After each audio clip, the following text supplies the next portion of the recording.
When can I? When can I what?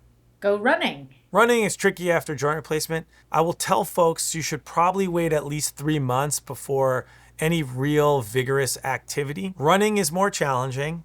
It may take you a year to 18 months before you feel comfortable running.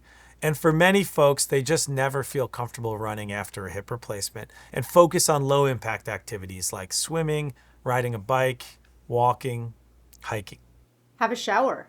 You can shower as soon as the first day after surgery. The dressing we place on or the bandage can get a little bit damp, and so it's okay if you take a shower and a little bit of moisture gets on the bandage. Typically, we don't want it saturated and we don't want you submerging the wound, but it's okay to shower as soon as you feel comfortable. Drive. Driving is a bit tricky after joint replacement.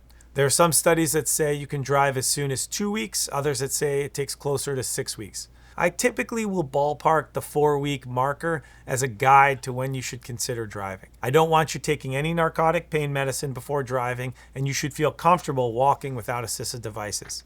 Typically, before you drive, it's a good idea to practice in a quiet neighborhood to assure you can get your foot from the gas to the brake safely and efficiently so that you can stop your vehicle.